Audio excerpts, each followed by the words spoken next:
जय श्रीराम.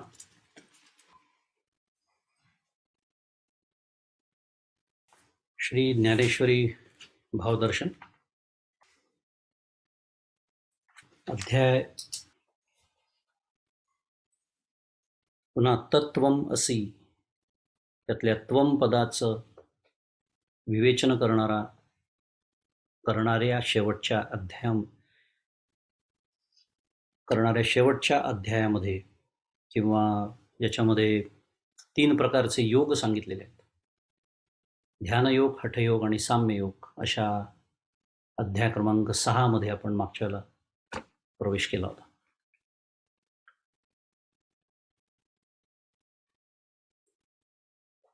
आपण बघितलं होतं की ज्ञानेश्वरीच्या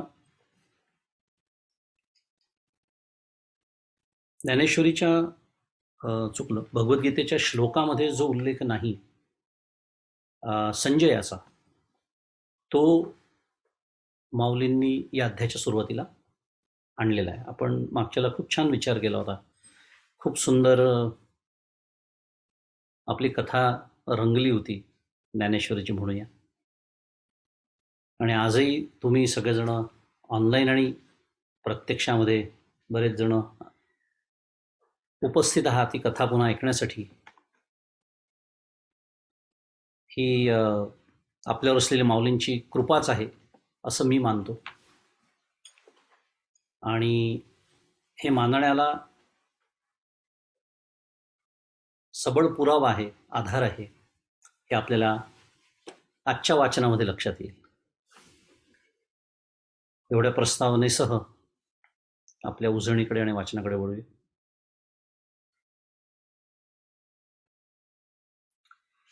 त्यामुळे ब्रह्मरसाच्या जेवणाचा प्रसंग नारायणाने अर्जुनाकरता सहज केला असता त्याच वेळी आम्ही पाहुणे म्हणून प्राप्त झालो आहोत, अशी सुंदर भूमिका माऊलींनी संजयाच्या रूपाने मांडली.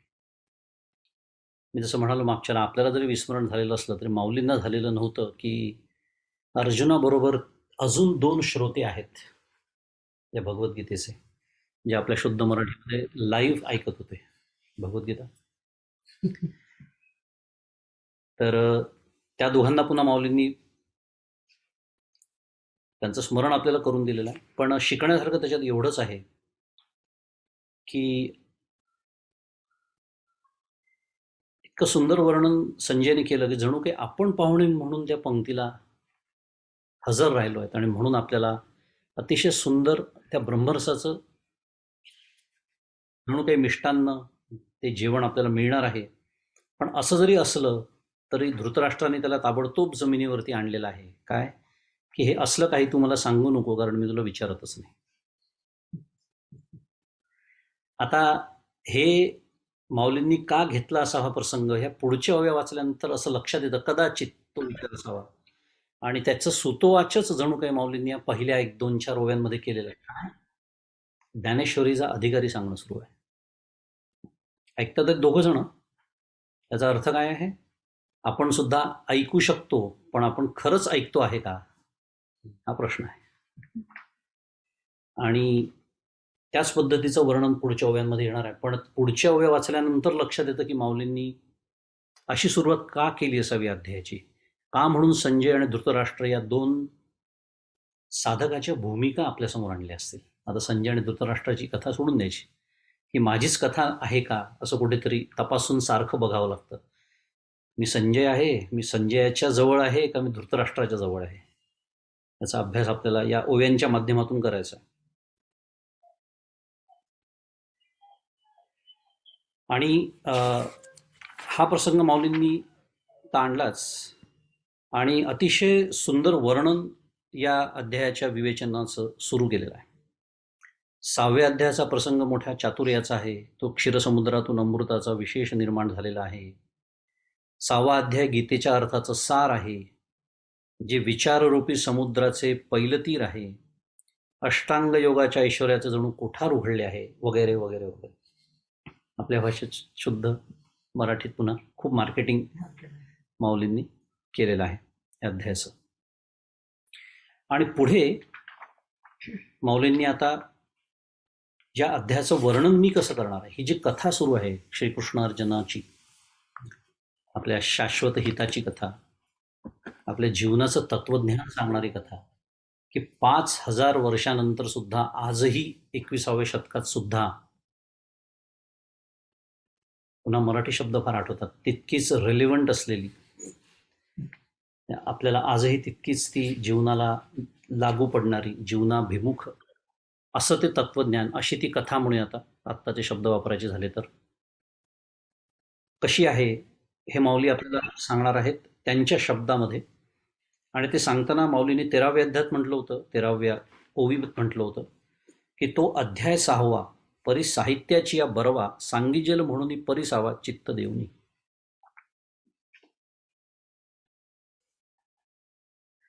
पुन्हा माऊली म्हणतात, 6वा अध्याय अति उत्कृष्ट आहे आणि त्यात पुन्हा रस आणि अलंकार यांचा सहभाव आहे.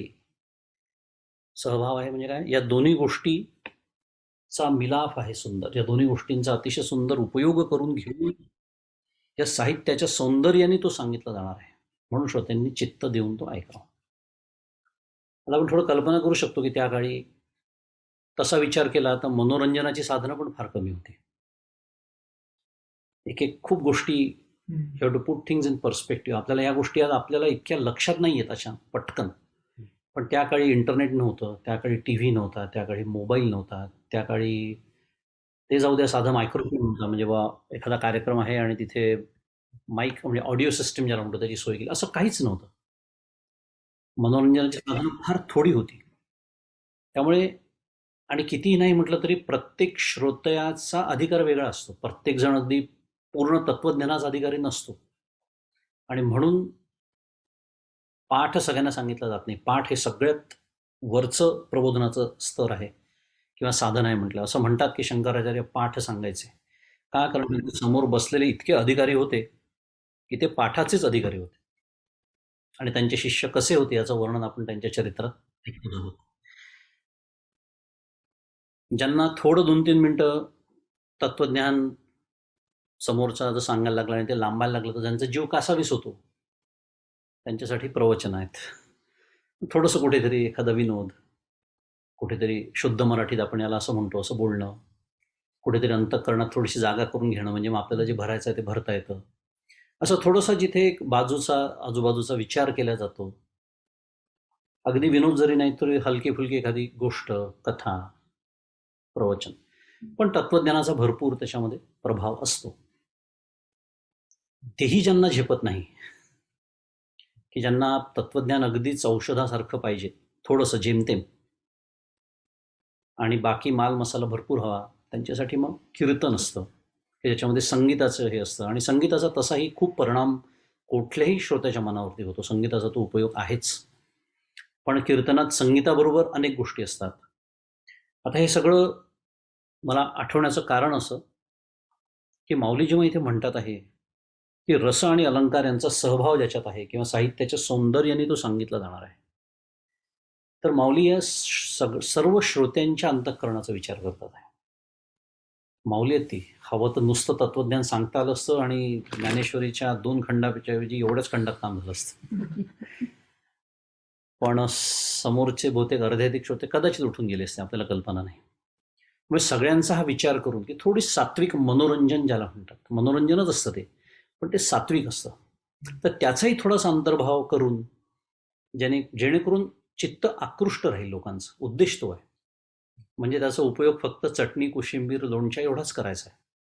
त्याला भाजी आणि याचं स्थान द्यायचं नाही आहे, पण त्याचंही महत्त्व आहे, त्याचंही एक स्थान आहे आणि लक्षात ठेवायचं. आणि माऊली म्हणून, आणि आपण मागच्या रस आणि अलंकाराचा बराच विचार केला होता, एक आपल्या मनामध्ये प्रत्येकाच्या स्थायी भाव असतात.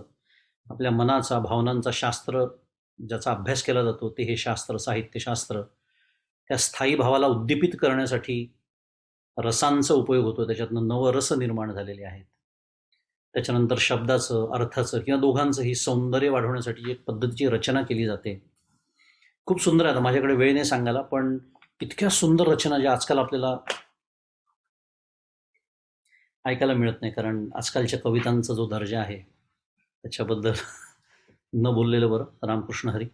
पण पूर्वीच्या जर तुम्ही कविता बघाल, म्हणजे विशेषतः कीर्तनामध्ये ज्या दिंडी, साकी, आर्या या विविध वृत्त वापरले जातात, त्याच्यामध्ये आता शंकराचं वर्णन करणारी एखादी असेल, एखादी रचना, तर त्याच्यात टचा उपयोग खूप केला जातो सर. प्रत्येक ठिकाणी ट ट ट येणं, इतके शब्द, म्हणजे त्यांनी एक असं तांडव नृत्य करणारे शंकर उभे राहिले पाहिजे आपल्या डोळ्यासमोर, असा भाव उद्दीपितच होतो, त्या रचनेतूनच होतो.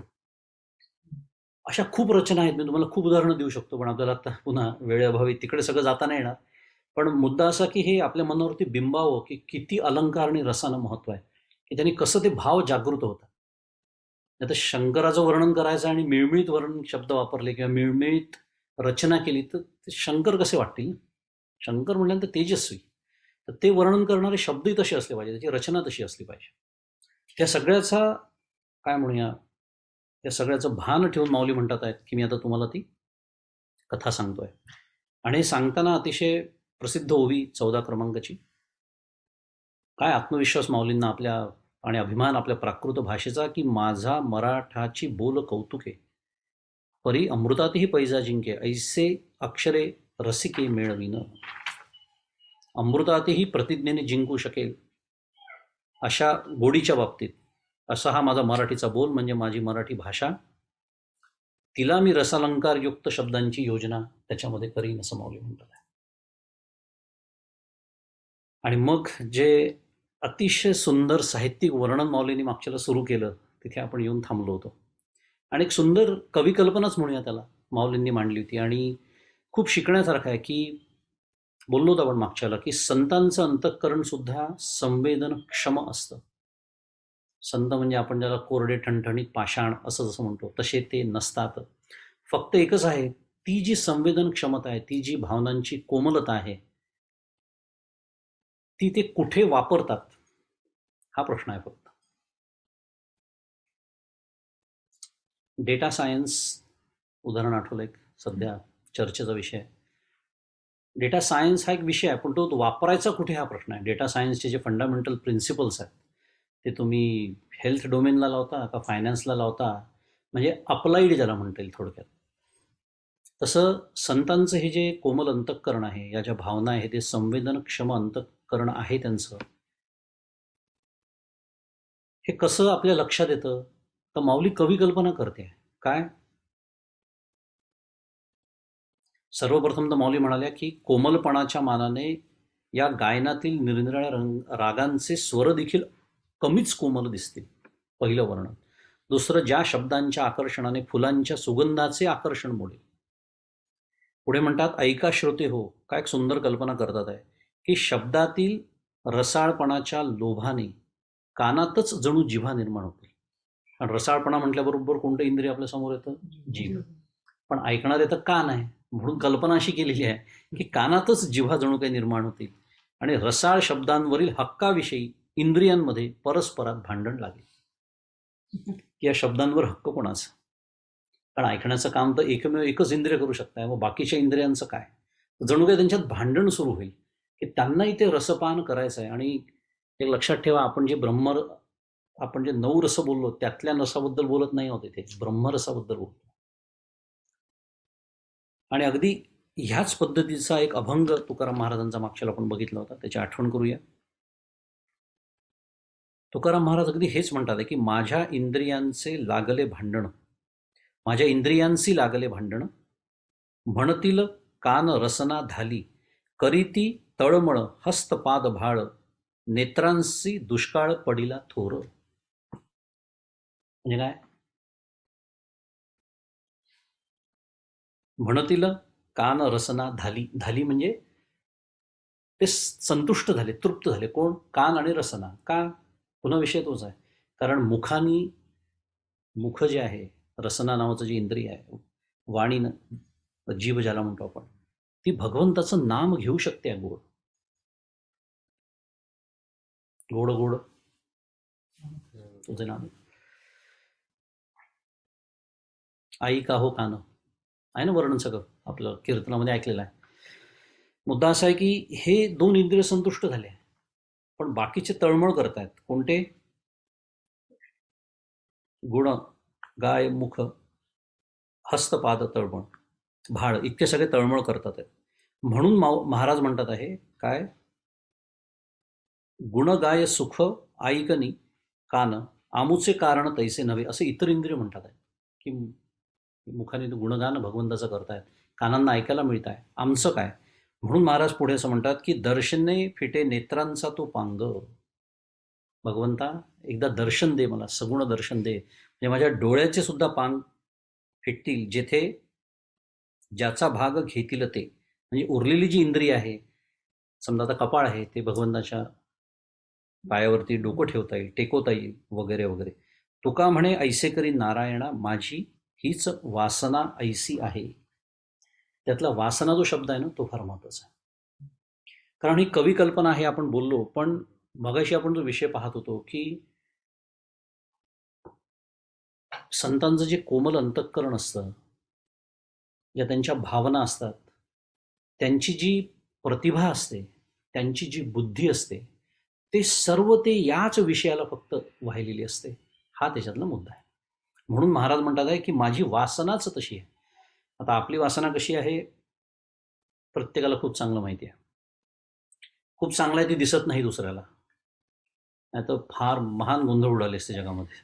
म्हणून मग आपल्याला एक काहीतरी आपली इमेज तयार करता येते सगळ्यांसमोर, पण जर आतला एक्सरे दिसला असता बाहेर तर फार कठीण काम झालं असतं.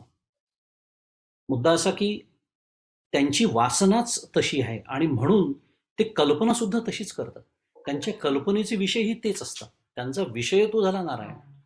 सारखी सारखा तो अभंग आपल्यासमोर येतो आहे. आणि म्हणून माऊली असो किंवा तुकाराम महाराज असो, त्यांची जी भावनांची कोमलता आहे, त्यांचा विषय हाच आहे.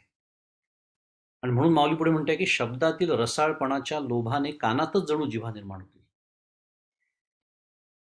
आणि रसाळ शब्दांवरील हक्काविषयी इंद्रियांमध्ये परस्परात भांडण लागेल. याच अर्थाचा हा अभंग आपण आता बघितला तुकाराम महाराजांचा.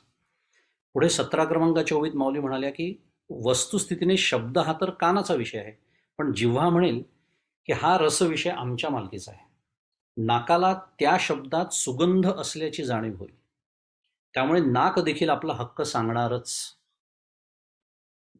आता इथे माऊलींनी थोडीशी वेगळी मांडणी केलेली आहे की प्रत्येक इंद्रिय माझं जे प्रतिपादन आहे त्याच्यावरती हक्क सांगणार आहेत. आता का सांगणार आहेत ते ह्या दृष्टीने सांगणार आहेत, तर नाकाला त्याची सुगंध येणार आहे. कान आणि वाणीचा तर काही विषयच नाही आहे. इथपर्यंत आपण मागच्या वेळेला आलो होतो. 17 क्रमांकाची ही ओवी आहे. आजच्या वाचनाकडे वळू.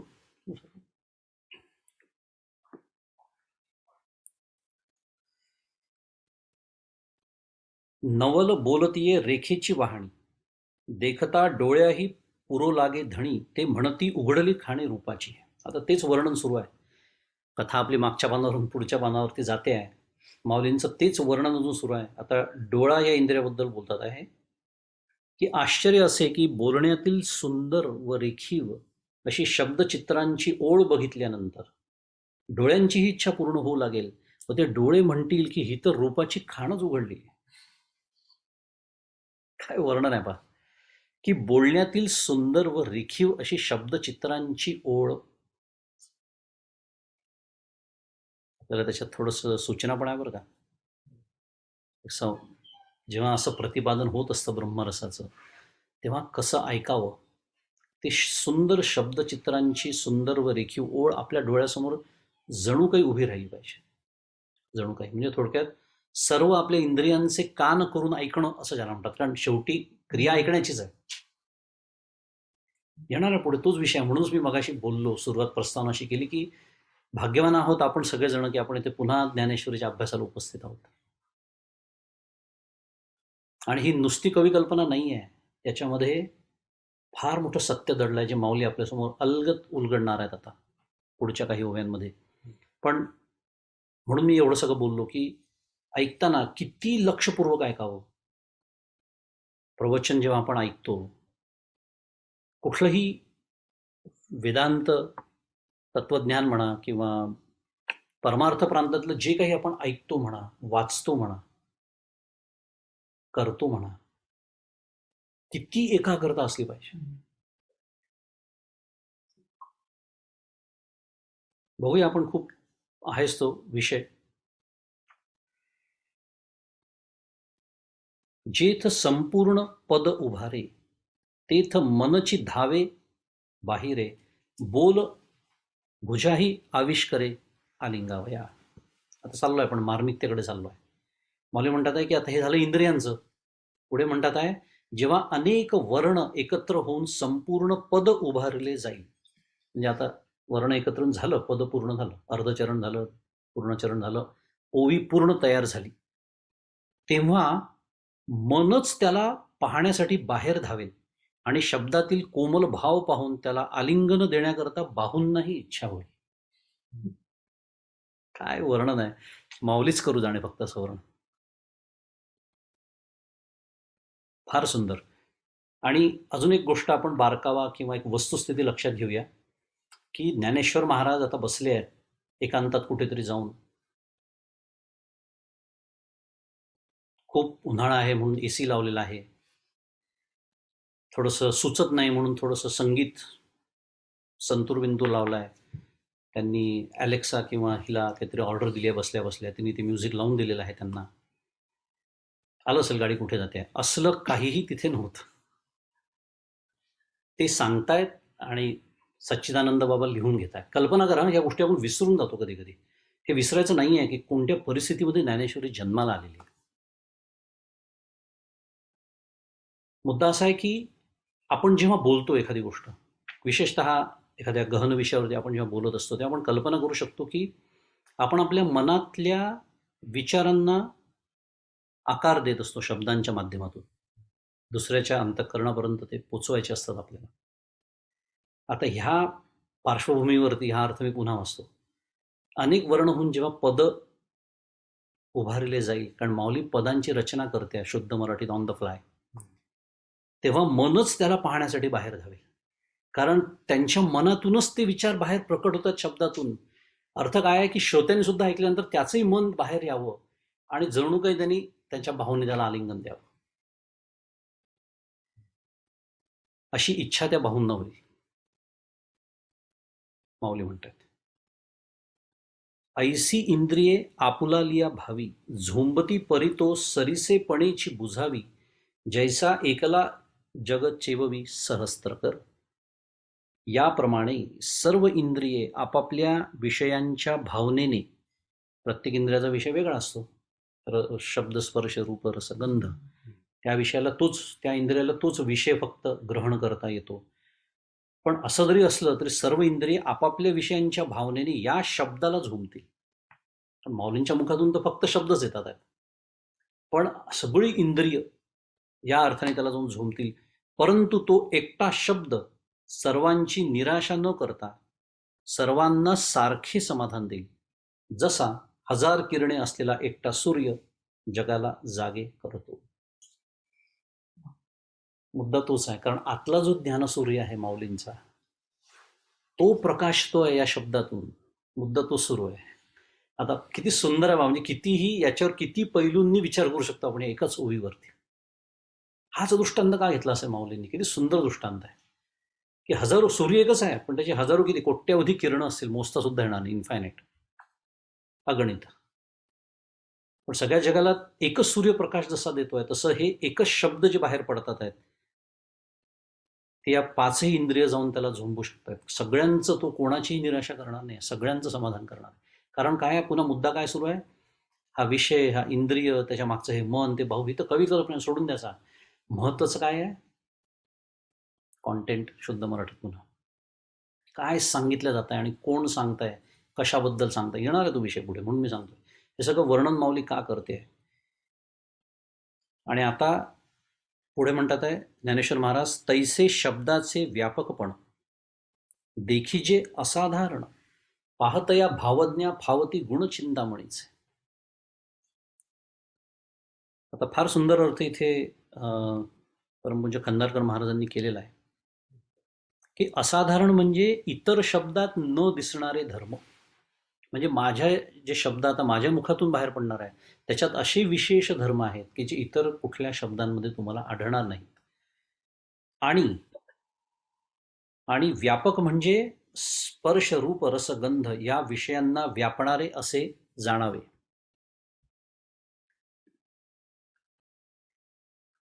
असा अर्थ इथे दिलेला आहे. या शब्दात मर्मज्ञ पंडितांना आपले अपेक्षित अर्थ पूर्ण करणारे चिंतामणीचे गुण आढळून येतील. पाहतया भावज्ञा फावती गुण. भावज्ञा म्हणजे पंडित. मर्मज्ञ पंडित जे असतात त्यांना ज्या गुणांची अपेक्षा असते ते अपेक्षित अर्थ पूर्ण करणारे चिंतामणीचे गुण त्यांना आढळून येतील. इथपर्यंत मौलींनी वर्णन केलेलं आहे. असाधारण म्हणजे इतर शब्दात न दिसणारे धर्म, व्यापक, सर्व गोष्टींना व्यापून उरणारं, माऊलींच्या स्वतःच्या कार्यावतारावरचा सहज असलेला हा विश्वास आहे. कारण काय, माऊली काय करतात आहे, भावार्थ दीपिका सुरू आहे, विषय काय सुरू आहे, भगवद्गीता मांडतायत आणि तोच तर त्या अवताराचा उद्देश होता. आणि हा विश्वास, हा सार्थ विश्वास माऊली प्रकट करते आहे की आता हे जे शब्द येणार आहेत ते साधारण नव्हे, असाधारण आहे. फक्त घेणारा तसा आहे का, हाच विषय आहे. आता एक अतिशय सुंदर ओवी येते या पुढे, अतिशय मार्मिक, लक्ष देऊन ऐका. हे असो तया बोलांची ताटे भली, वरी कैवल्यरसे वोगरली, ही प्रतिपत्ती मिया केली निष्कामासी. यातला एक एक शब्द महत्वाचा आहे. अर्थ बघूया. माऊली स्वतःच म्हणते की हे वर्णन पुरे, आतापर्यंत मी जे साहित्यिक सगळं वर्णन करतोय ते पुरे. सारांश, आता माऊली सारांश सांगतात आहे. ही शब्दांची स्वच्छ व पवित्र ताटे असून, त्याच्यातही माऊली दृष्टांतच देतात आहे. शिवाय जी मोक्षरूपी मिष्टान्नाने वाढून ठेवलेली आहेत, ही ग्रंथरचनारूपी मेजवानीची व्यवस्था मी निष्काम अधिकाऱ्याकरता केली आहे.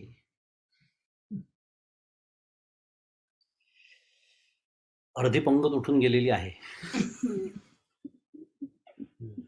आलं असेल का म्हणून मी म्हणालो, अत्यंत मार्मिक ओवी आहे. झाली, सुरुवात झाली. आता कळेल का आणलं त्या दोघांना. आता करायची तपासणी. मी धृतराष्ट्राच्या गटातला आहे. कथा ऐकायला छान वाटतं, धृतराष्ट्र संजय, आपण हसतो धृतराष्ट्राला वगैरे वगैरे. मी कोणाच्या पंक्तीत बसतो, हा मुद्दा आहे. आणि किती किती गोष्टी याच्यामध्ये आपल्या लक्षात येतात पहा. पहिली गोष्ट, आत्तापर्यंत इतकं सगळं सुंदर वर्णन माऊलीने केलं की मी किती छान वर्णन करणार आहे, किती साहित्यिक, रस, अलंकार, सगळे इंद्रिय अगदी त्यांच्यात भांडण लागणार आहे, कारण सगळ्यांना तो ब्रह्मरस भोगायचा आहे वगैरे वगैरे वगैरे सगळं. पण शेवटी माऊली स्वतः त्याचंच मूल्यमापन स्वतःच करतात आहे. काय म्हणतात आहे, शब्द जे आहे त्याला काय माऊलीने दृष्टांत वापरलाय, स्वच्छ पवित्र पण ताटच आहेत ती. आपण जेवतो काय, ताटं खातो का आपण, नाही. ताटात वाढलेलं मिष्टान्न ते जेवतो. मग त्याला कशाची उपमा दिली आहे, मोक्षरूपी. त्याचा जो अर्थ आहे, त्या शब्दांचा जो आशय आहे, म्हणजे वेळ आली तर आपण हातावरती घेऊनही खाऊ शकतो, ताटाने आपलं अडत नाही. अर्थात सुंदर चांदीचं सोन्याचं ताट असेल, छान वाटतं त्याच्यात जेवायला, पण एवढंच त्याचं मूल्य आहे, ती त्याची मर्यादा आहे. ताट जसं जेवता येत नाही, ताट खाता येत नाही, आणि महत्त्व ताटाला नसतं. सगळ्यात महत्त्वाचा मुद्दा तो आहे, महत्त्व त्याच्यात वाढलेल्या अन्नाला असतं. म्हणून मी म्हणालो, ही ओवी इतकं काही सांगून जाते आपल्याला. म्हणजे काय, अजून त्याचा पुढचा अर्थ सांगतो. ज्यांना फक्त ज्ञानेश्वरीमध्ये साहित्याचं सौंदर्य दिसतं, बाकी काहीच दिसत नाही, ते रिकामं ताट चाटून उठतायत, असं धाडसानी विधान करायला हरकत नाही. आणि दुसरं, त्यांच्यावरती वेळ काय येते त्याचे उत्तर याच ओवीत दिलेलं आहे, निष्कामासी. कारण ही जी पंगत आहे, या पंक्तीला बसण्याचा अधिकार त्यांनाच आहे की जे निष्काम आहेत. हे मला कधी कधी आश्चर्य वाटतं की एक गोष्ट किती वेळा सांगावी, का म्हणून सांगावी, आपल्यासारखे दिसतात त्यांना समोर. त्यांना माहिती आहे दर शुक्रवारी आले की शुद्ध Marathi, clean slate, let's start all over again. इतकं महात्म्य. आपण एक गोष्ट विनोद बाजूला ठेवू, पण निष्कामतेचं महात्म्य सांगतोय किती, की त्या पंक्तीला बसण्याचा अधिकार पण नाही, म्हणून त्या अधिकाराचीच भाषा केलेली आहे. अजून पुढे भरपूर मिळणार आपल्याला शाल जोडीतले, पण ही इतकी महत्वाची ओवी आहे की निष्कामता निष्कामता निष्कामता, कंटाळा आला असेल कदाचित ऐकून. पण निष्काम कर्माचं महात्म्य, कारण बहिरंग साधन जर पूर्ण झालं नाही, या अंतरंगाचा अधिकार कसा प्राप्त होणार? फार सुंदर मौली म्हणतात, ही प्रतिपत्ती मिया केली निष्कामासी. याला तुम्ही ऐकलं असेल, ज्ञानबाची मेघ हा जो शब्द आहे, ती ओवीतली ही ज्ञानबाची मेघ आहे. या तुम्ही पंक्तीला या, भरपूर जेवा, तो काही प्रश्न नाही, पण तुमचं रिझर्वेशन आहे का पंक्तीचं? तर ते प्रिझर्वेशन आहे निष्कामतेचं. आणि म्हणून पुढे म्हणतात की आता आत्मप्रभा नित्य नवी, तेची करुणी ठाण दिवी, जो इंद्रिया ते चोरुनी जेवी, तयासीची भावे. हेच वर्णन पुढे सुरू ठेवतायत की आता नित्य नवी असलेली आत्मप्रभा, तीच जणू घरात एकाच ठिकाणी ठेवली जाणारी पणती, तीत दिवी करून त्या प्रकाशात जो इंद्रियांना चोरून जेवतो, त्या अंतर्मुख अधिकाऱ्यालाच मोक्ष रसाचा अनुभव येतो.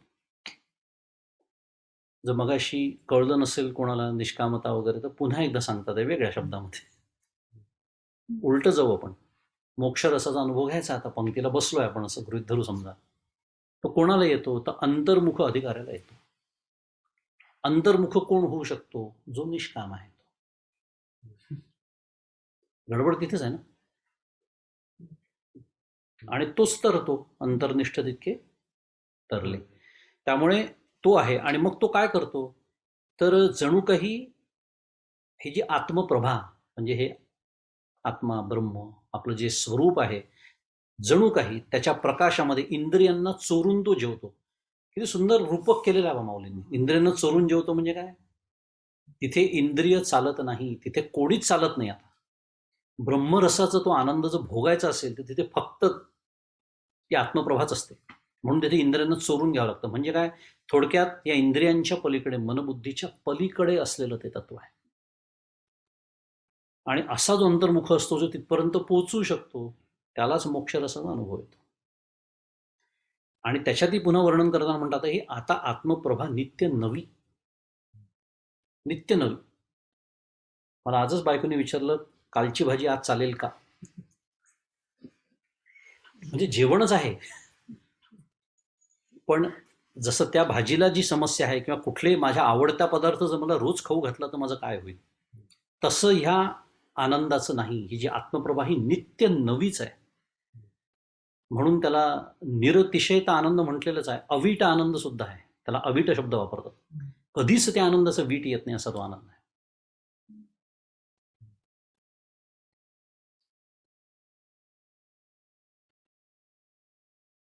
आणि हे होण्यासाठी माऊली म्हणते, तेथ श्रवणाचिनी पांगे, वीण श्रोतया होवावे लागे, हे मनाचिनी निजांगे भोगी जेला. या मोक्षरसाच्या जेवणाकरता श्रोत्यांना श्रोत्रेंद्रियांचे पारतंत्र्य न ठेवता स्वतंत्र व्हावे लागेल, आणि हे सुख मनाच्या अंतरंगाने भोगावे लागेल. त्याचा भाव असा की शब्दाचे प्रत्यक्ष होण्याकरता, म्हणजे शब्दाचे ज्ञान होण्याकरता श्रोत्रेंद्रियांची गरज आहे. पण शब्दांचा अर्थ जो ब्रह्मरूप मोक्ष, त्याचा आनंद भोगण्याकरता श्रोत्रेंद्रियांची गरज नसून तो मनाच्या अंतर्मुख वृत्तीनेच भोगावा लागतो. काय वर्णन आहे! आपण काहीच बोलू शकत नाही. वाणी खुंटते माऊलींच्या शब्दांचं वर्णन करतात. खरे ऐकणे ज्याला म्हणतात. आपण पाहिला अनेक वेळा दृष्टांत, आपली मुलं ऐकतात पण ऐकत नाही. तशा पद्धतीचं हे ऐकणं नाही आहे. कारण ऐकतो पण ऐकत नाही याचा अर्थ काय? नळी फुंकिली सोनारे, इकडून तिकडून गेले वारे. म्हणजे ऐकू आलेलं आहे, कळलं पण आहे, लक्षात पण आहे, उद्या विचारलं तर सांगता येईल काय बोलले होते, पण त्याला ऐकणं म्हणत नाही. ऐकणं कशाला म्हणतात? तर त्या शब्द जे आपल्याला ऐकू आले, त्याचा जो अर्थ ब्रह्मरूप मोक्ष, त्याचा जो आनंद भोगायचा आहे, त्यासाठी खरं इंद्रियांची गरजच नाही, श्रोत्रेंद्रियांची. तो भोगण्यासाठी गरज कशाची आहे? तर मनाच्या अंतर्मुख वृत्तीची गरज आहे. मी पुन्हा थोडक्यात तेच आहे, अंतर्निष्ठ व्हायचं आहे, म्हणजेच निष्काम व्हायचं आहे. तरच या पंक्तीला बसण्याचा मला अधिकार प्राप्त होणार आहे.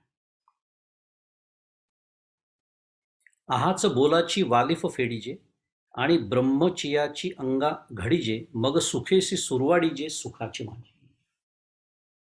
मौली आधीच्या आत्ताच्या 24 क्रमांकाच्या ओवीत जे सांगतात तेच पुढे सांगतात की वरवर असलेले शब्दांचे प्रावरण दूर केले पाहिजे आणि आत असलेल्या ब्रह्माच्याच रूपाला आलिंगन दिले पाहिजे.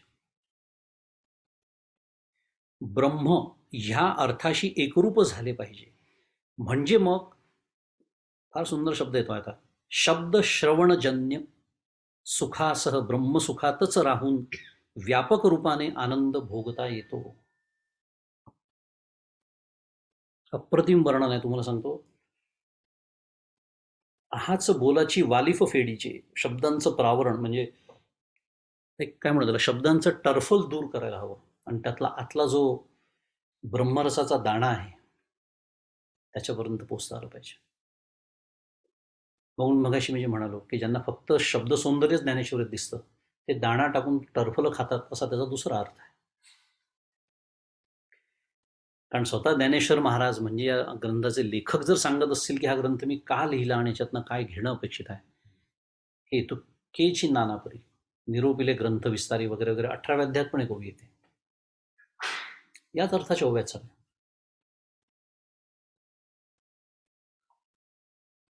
किंवा समर्थ म्हणतात दासबोधामध्ये की फोडूनी शब्दाचे अंतर दाखवी वस्तू निजसार तोची गुरु माहेर अनाथांचे.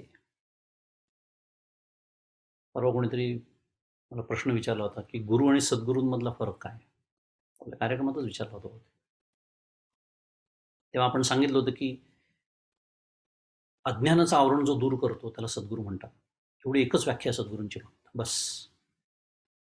बाकी शिकवणारे खूप असतात आयुष्यामध्ये, खूप जणांकडून आपल्याला शिकायला मिळतं, ते सगळे गुरु आहेत आपले. सद्गुरू एकच असतात आयुष्यामध्ये आणि ते एकदाच लाभतात. हे का आठवलं? फोडूनी शब्दांचे अंतर दाखवी वस्तू निजसार तत्वमसी. तत्वमसी नावासारखं जे महावाक्य आहे हे शब्द झाले नुसते, त्यातला वाच्यार्थ काय, त्याचा लक्ष्यार्थ काय, आणि जो स्थूलमानाने आपण ज्याला अहम समजतो त्याच्या मागे असलेलं कुटस्थ चैतन्य, त्याचा प्रत्यक्ष अनुभव जे आणून देतात म्हणजेच अज्ञानाचं आवरण दूर करतात. आणून देतात म्हणजे ते आपल्या खिशातलं काढून काही देत नाहीत, गरजच नाही आहे, कारण हे नित्यप्राप्ताची प्राप्ती आहे. आपल्या सगळ्यांना ते प्राप्त आहे पण कळत नाही आज, पण मध्ये अज्ञानाचा पडदा आहे. ते दूर जे करतात त्यांना सद्गुरू म्हणतात. आणि हा आत्मानुभव ज्याला नाही असा जो अनाथ आहे त्याला ते सनाथ करतात, सद्गुरूंचे माहेर. याच अर्थाचं इथे बोलणं सुरू आहे की आहाच बोलाची वालिफ फेडीची, हे शब्दांचं प्रावरण दूर केलं पाहिजे आणि आत असलेल्या ब्रह्माच्या रूपाला आलिंगन दिले पाहिजे. म्हणजे ब्रह्म या अर्थाशी एकरूप झाले पाहिजे. आणि म्हणून हे शेवटचं वाक्य अतिशय सुंदर आहे. कोणतं? शब्द श्रवणजन्य सुखासह. त्याचं एक मार्मिकता सांगतो आणि पुढे जातो. म्हणून मी म्हणालो की खूप महत्त्वाची ओवी याच्यासाठी आहे की प्रयत्न करतो याचं महात्म्य तुमच्यापर्यंत पोहोचावं.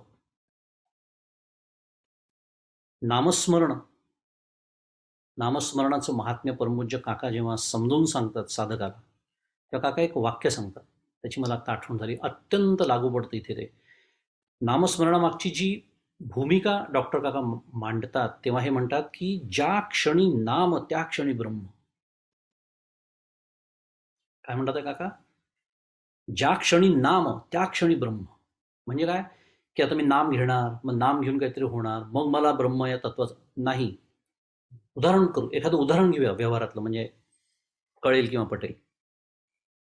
आता मी म्हटलं फोन, म्हणजे मी जेव्हा फोन असं म्हणतो, म्हणजे मी माझ्या फोनबद्दल बोलतोय, तर आपल्या डोळ्यासमोर ताबडतोब आपल्या फोनचं रूप येतं की नाही. मग कोणाचा आयफोन असेल, कोणाचा अँड्रॉइड असेल, कोणाचं हिरवं कव्हर असेल, कोणाचं निळं असेल, कोणाचं कव्हरच नसेल. कुठली व्यवहारातली एखादी वस्तू घ्या तुम्ही, कार म्हणा, स्वतःची खुर्ची म्हणा, टेबल म्हणा, पुस्तक म्हणा, शब्द उच्चारला की त्याचं रूप आपल्या डोळ्यासमोर येतं, मनचक्षूंसमोर येतं म्हणतोय मी. डोळ्यासमोर नसेल ती वस्तू एखाद्या. आता कल्पना करा, मी नाम ज्या क्षणी म्हणतो, आणि नाम आणि नामीचा अभेद आहे, सिद्धांत आहे. नाम राम कृष्ण शिव कोणाचंही असेल, पण त्याच्या मागचं तत्व एकच आहे, ब्रह्म नावाचं. ते ब्रह्मरूप आहे. हा तर मूळ आमचा सिद्धांत आहे, आमचा विश्वास आहे, आमची श्रद्धा आहे. त्यामुळे मी जसं फोन म्हटल्याबरोबर फोनचं रूप येतं, तसं मी ज्या क्षणी नाम म्हणतो, श्रीराम जय राम जय जय राम, त्या क्षणीच ब्रह्म, दुसरा क्षण पण नाही, त्या क्षणी ब्रह्म. आता गंमत कशी होते याच्यात, थोडासा फरक असा आहे व्यवहारात आणि याच्यामध्ये.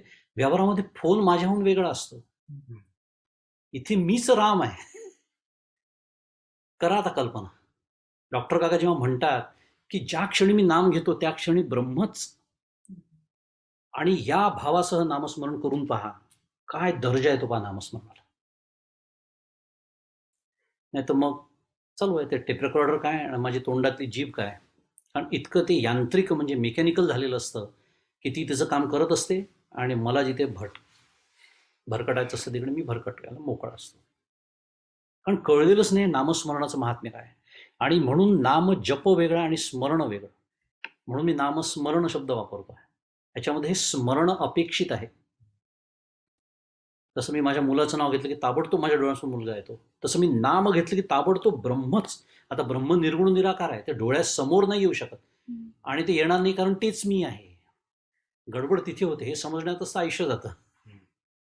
म्हणून व्यवहारातली वस्तू ही माझ्यापासून वेगळी असते, तिथे त्रिपुटी असते, ती येऊ शकते, त्याची मी कल्पना करू शकतो, कारण त्याला आकार आहे, त्याला रूप आहे.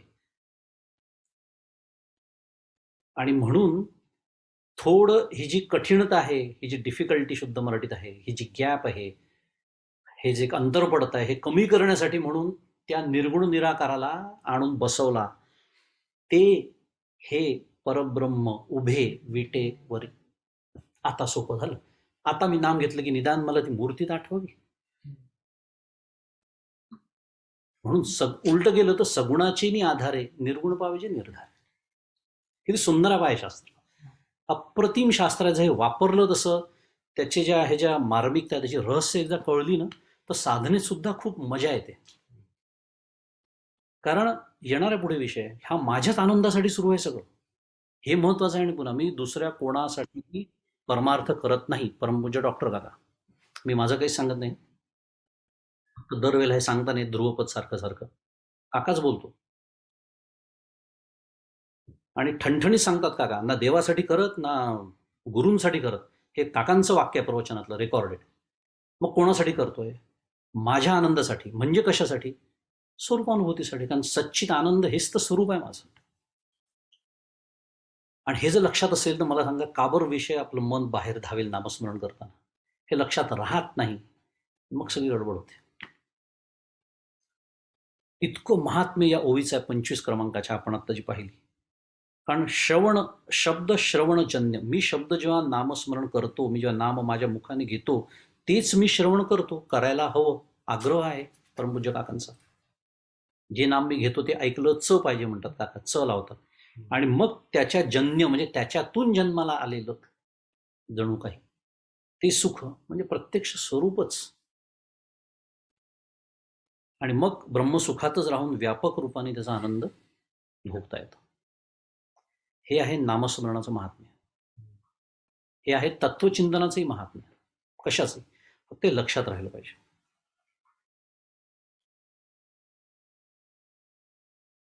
फोडूनी शब्दाचे अंतर, वस्तू दाखविण्याचे सार, तोही विचार केला. तोची गुरु माहेर अनाथांचे. आपल्या सगळ्या अनाथांना सनाथ करतात ते.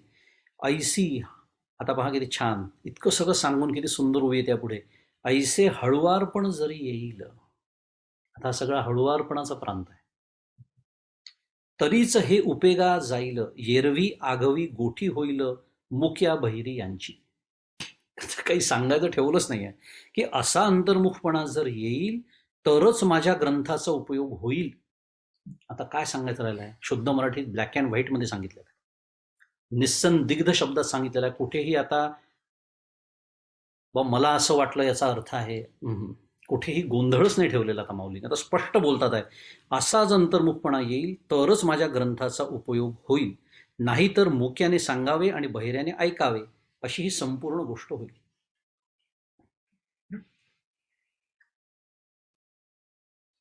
अरे जेवला का? नाही आत्ताच जेवण झालं. अच्छा, मला वाटलं तू जेवलाच. हे वाक्य कसं वाटलं? एक मुका बोलत होता आणि बहिरा ऐकत होता, अशासारखा प्रकार आहे तो. मुद्दा काय आहे की अंतर्मुखपणा जर येईल तरच ग्रंथाचा उपयोग होईल. पुन्हा एकदा महाराज काय सांगतात आहे, अधिकारी सांगतात या ग्रंथाचा. अनुबंध चतुष्टय आपल्याला माहिती आहे, विषय, अधिकारी, संबंध वगैरे वगैरे हे सगळे प्रकार आहे. त्यातल्या अनेक ओव्यांमध्ये आपल्याला ज्ञानेश्वरीचा अधिकारी आपण शोधू शकतो. खूप शिकण्यासारखं आहे याच्यातून. एक साधक म्हणून तुम्हाला सांगतो की बा, हे सगळं न करता जर मी ज्ञानेश्वरी वाचत असेन किंवा ज्ञानेश्वरीचा अभ्यास करत असेन, निदान प्रयत्न तर सुरू पाहिजे अंतर्मुख होण्याचे. आणि माऊली जसं म्हणतात की ऐसे हळुवारपण जरी येईल. परमपूज्य काकांचे शब्द आहे की अनुभवाच्या क्षेत्रात आपण जसे जातो, मग ते नामस्मरणाच्या माध्यमातून असेल, ध्यानाच्या असेल. एकदा तुम्ही धारणा, ध्यान, समाधी, थोडं अष्टांगयोगाची भाषा बोलू आता, 6वा अध्याय आहे सुरू. त्या प्रांतामध्ये तुम्ही जेव्हा पोचता, काकांचे शब्द सांगतो, तिथे धसमुसळेपणा चालत नाही. काय शब्द आहे? धसमुसळेपणा ऐकलेला आहे, मराठीतला शब्द आहे, नाही चालत. हेच माऊलीत सांगते, हळुवारपण, अलगद, हळुवार, सावकाश, हे शब्द आहेत परमपूज्य काकांचे. धसमुसळपणा म्हणजे काय? आलं, भस्कन बसलं, 2 मिनिटात मांडी म्हणली, डोळे मिटून, जसं काय आपण अगदी आता शंकराचार्यच आहोत, 2 मिनिटात माझं ध्यानच लागलं, कारण 5 मिनिटात माझी मीटिंग सुरू होते आहे. रामकृष्ण हरी. 1 तास तर माझं चित्त शांत व्हायलाच लागतं, आणि मी अर्धाच तास साधना करतो रोज. त्यामुळे ते घोड्याच्या समोर लाल फडकं बांधतात का, घोड्याच्या बैलाच्या समोरून तो धावत राहतो आयुष्यभर. ते त्याला कधीच पकडता येत नाही, कारण ते त्याच्याच अंगाला बांधलेलं असतं. तसं काहीतरी होतं माझं, कारण मी अर्धाच तास साधना करत असतो, कारण माझ्या टाइम टेबलमध्ये मी तेवढाच वेळ दिलेला आहे. टायमर वाजतो माझा अर्ध्या तासानंतर, आणि चित्त शांत व्हायला तर पाऊण तास लागतो. चालू आहे साधना, चालू आहे.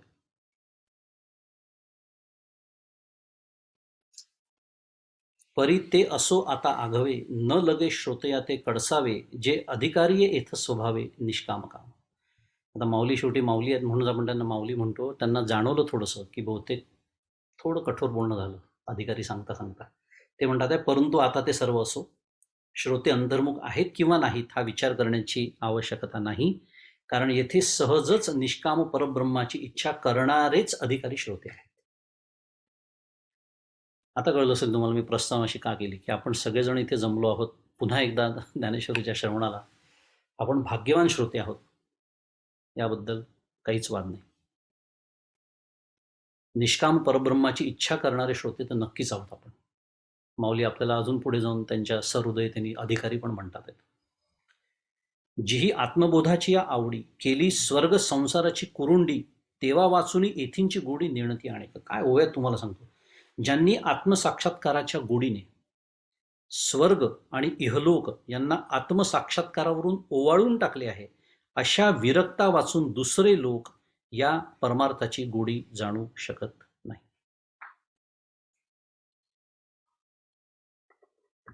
पंचायत होते ओव्या वाचताना, आणि याच्यावर बोलावं तर लागतं, आपण बसतो का त्याच्यात, असा सगळा विचारही करावा लागतो. एक लक्षात ठेवायचं, ही ओवी या दृष्टीने महत्त्वाची आहे आणि खूप सुंदर ओवी आहे. म्हणून पुन्हा एकदा सांगतो त्याचं महत्त्वाचा मुद्दा त्यातला कोणता आहे. आत्मसाक्षात्काराच्या गोडीने ज्यांनी स्वर्ग आणि इहलोक, आता स्वर्गाचा विचार सोडून देऊ, फारसा विचार पण त्याचा तसाही करत नाही,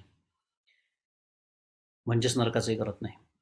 मग कशाचा करतो, तर इहलोकातली जी सगळी सुख आहेत जी मला हवी आहेत अजूनही, एक घर झाले, 2 पाहिजे, आधी सायकल पण नव्हती, आता सगळ्यात चांगली कार आहे, त्याच्यापेक्षा महाग कार दिसली ती पण पाहिजे. हे जे सगळं सतत आयुष्यामध्ये पाहिजे पाहिजे पाहिजे, संपतच नाही.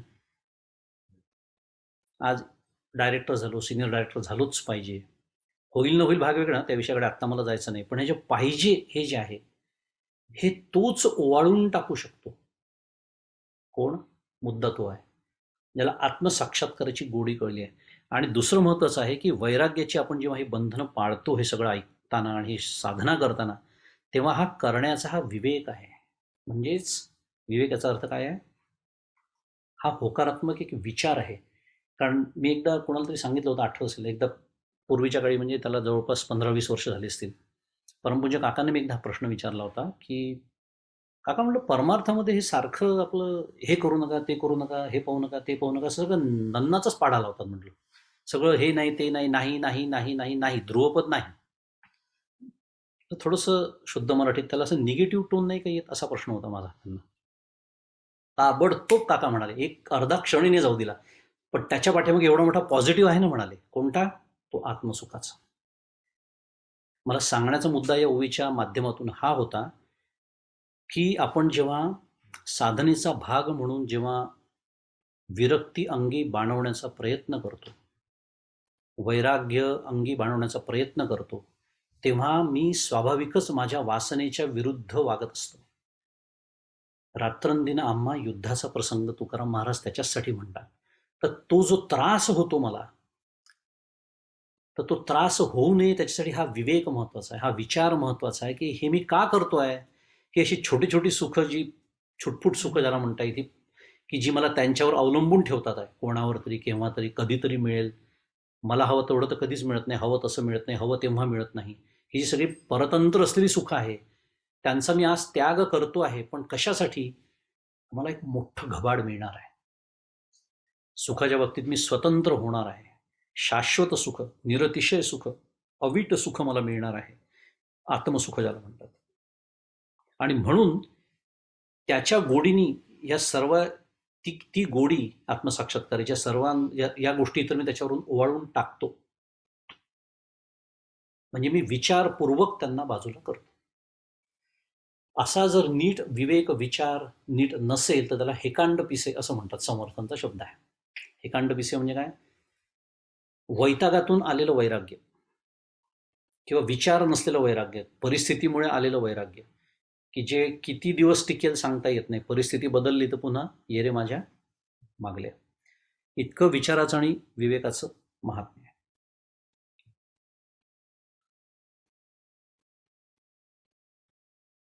जैसा वायसी चंद्र नोळखीचे, तैसा प्राकृती ग्रंथ हा निणीजे, आणि तो हिमांशूची जेवी खाजे चकोराचे.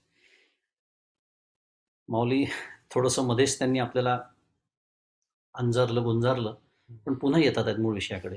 ज्याप्रमाणे कावळे चंद्राला ओळखत नाहीत. दृष्टांत सुरुवात. काय म्हटलंय? कावळे, हा म्हणजे कोणाला म्हटलंय बघूया. त्याप्रमाणे प्रकृतीनिष्ठ आणि देहनिष्ठ लोकांना हा ग्रंथ समजणार नाही. पुन्हा शुद्ध मराठी ब्लॅक अँड व्हाईट मध्ये आहे. आणि ज्याला कावळे ओळखत नाहीत, तो शीतल किरणांचा चंद्रच जसा चकोराचे खाद्य आहे. देहनिष्ठ दोन शब्द आलेले आहेत. त्याला म्हणायचं देह सत्यत्व भ्रांती याची गेलेली नाही, ज्याला देह सत्यत्व जबरदस्त अजून आहे. प्रकृतीनिष्ठ जगत सत्यत्व भ्रांती. शास्त्रच आहे, फक्त वेगळ्या शब्दच मांडल्या जात आहे. हे ज्यांचं गेलेलं नाही, जे देहाला सत्य समजतात, हा देह म्हणजे मी अशी ज्यांची घट्ट समजूत आहे, हे जग सत्य अशी ज्यांची घट्ट समजूत आहे. थोडक्यामध्ये त्याला एक छान शब्द परमपूज्य काकांनी तयार केला आहे, त्याला दृश्य क्रीड असा शब्द तयार केला आहे काकांनी. दृश्य क्रीड, क्रीड म्हणजे काय? जो रंगतो रमतो, ज्याच्यात आपण रमतो त्याला क्रीड म्हणतात. क्रीडा करणं, क्रीड शब्द माहिती आहे आपल्याला. जो दृश्यातच रमतोय सदैव 24 तास, जाग आल्यापासून तर झोप लागेपर्यंत. दुर्दैवाने झोपेत रंगता येत नाही म्हणून नाही, ते पण केलं असतं. तिथे रंगणारं अंतःकरणच नाहीये. पण अंतःकरण जागं झालं की त्याला झोप लागेस्तोवर जो दृश्यातच रमलेला असतो त्याला दृश्य क्रीड म्हणतात. तो दृश्यात रमतो मुळात कारण तो प्रकृतीनिष्ठ असतो आणि तो देहनिष्ठ असतो. त्याला माझा ग्रंथ समजणार नाही असं स्वतः माऊलींनी इथेच ज्ञानेश्वरीतच लिहून ठेवलेलं आहे. कोणाचंही प्रतिपादन नाही आहे ते बाहेरच्या व्यक्तीचं. आणि मग ते दृष्टांत सोडून देऊ, त्याला कावळा म्हटलेला आहे. आणि ज्याला आत्मज्ञानाचा काही संबंधच नाही आहे त्यांना कावळा म्हटलेला आहे. ज्यांना ते समजतच नाही आणि ज्यांना समजतो त्यांना चकोर म्हटलेला आहे.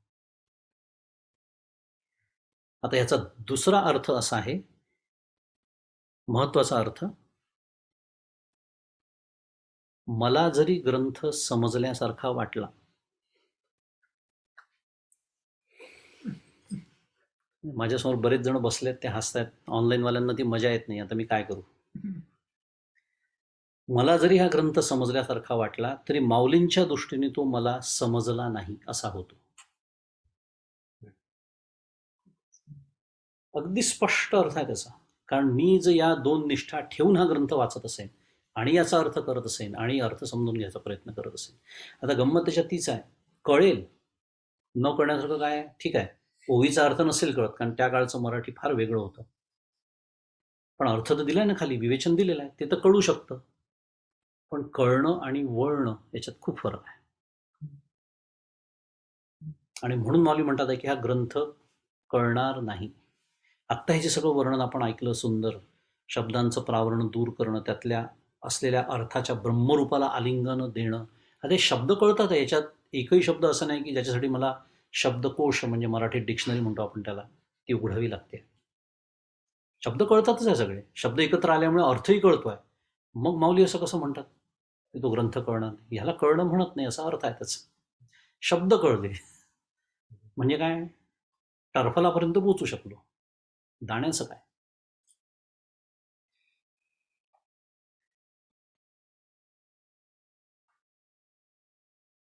मग हा ग्रंथ ज्यांना कळतो त्यांचं काय, तर त्यांचं आपण ऐकणार आहोत, पण आता पुढच्या शुक्रवारी. वेळेची मर्यादा. कथा गोड आहे, आपल्याला कोणालाच थांबावंसं वाटत नाही, नेहमीच समस्या आहे, पण वेळेची मर्यादा, त्यामुळे आपण थांबूया.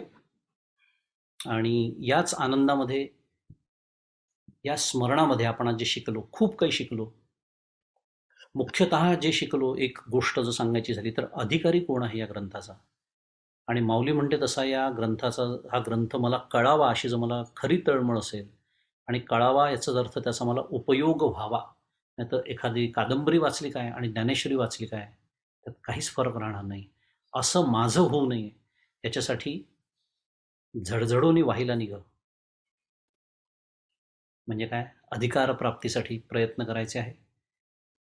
आणि त्याला यश येवो अशी प्रार्थना माऊलींच्याच चरणी आपण करूया आणि ते थांबूया.